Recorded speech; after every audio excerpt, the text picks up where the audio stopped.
읍내에 지면 서울 시내 호텔보다 더 좋게 질 거예요. 그래서 서울 사는 사람이 와서 너 지난 왜냐면 너 우리 지난번에 너 목욕탕 가봤냐? 이런 얘기 한 번 정도는 할 수 있지. 지난해 살 이유를 하나라도 두 개라도 세 개라도 만들어주는 거야.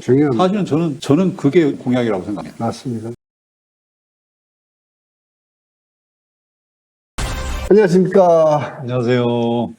신방송 시청자 여러분 반갑습니다. 6.3 지방선거 맞이해서 출사표를 던지신 분들 연속 인터뷰하고 있는데 오늘은 고준식 후보님 만나 뵙고 왜 정치를 하게 되었는지 그리고 어떤 정치를 하고 싶으신지 수다 좀 떨어보려고 합니다. 생활 공약들이죠.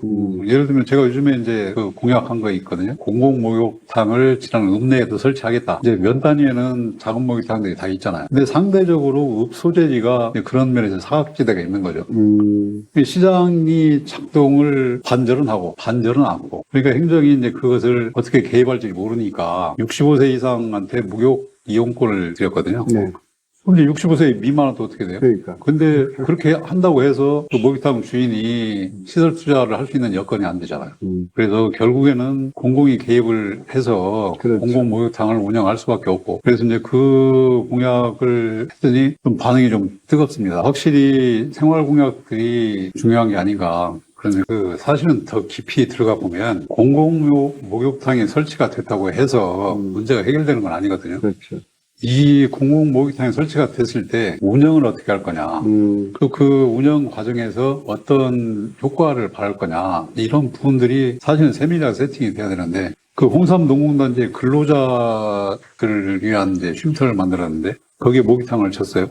근데 운영을 어떻게 하냐면 아침 9시에 개장을 해서 5시에 문을 닫습니다. 목욕은 보통 새벽에 많이 하지 않아요? 출근하기 전에? 근데 이제 출근하기 전에 목욕을 하고 가고 퇴근해서 목욕을 해야 되잖아요. 근데 이제 운영자들 입장에서 보면 월급을 줘야 되는데 이전 시간과 이후 시간에 대한 월급에 대한 대책이 없으니까 그러다 보니까 목욕탕의 기능을 제대로 못하는 거죠.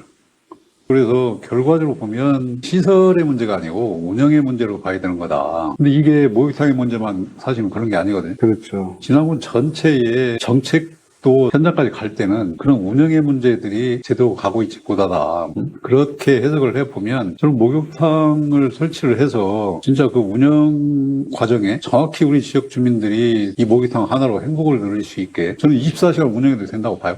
그럼요. 그래서 24시간 운영해서 찜질방도 있어서 면 단위 젊은 청년 농부들이 저녁에 나와서 술 한잔 마시고 뭐 다시 또 음주운전하고 할 수 없잖아요. 그러면 거기서 친구들끼리 자고 다시 아침에 들어갈 수 있게 뭐 이런 시스템이 되면 하나의 문화가 형성이 되는 거잖아요. 밤문화가. 그때 생각났는데 읍내 게스트하우스 하나 있어요. 그렇죠. 그래서 왼쪽 청년들 아이들 놀다가 뭐 모임하다 늦으면 자고 들어와야 되는데. 그럼요. 시설이 없어서 문제가 아니고 사실은 운영의 묘가 없어서 문제가 되는 거다. 30년 동안 시설을 엄청나게 했거든요. 맞아요. 그래서 이제 앞으로 제대로 운영되는 건 별로 그래서 없잖아요. 이런 시설들을 활용할 수 있는 방안을 찾는 것이 제가 해야 될 일이라고 봅니다. 그래서 저는 건물 질 일은 없을 것 같아요.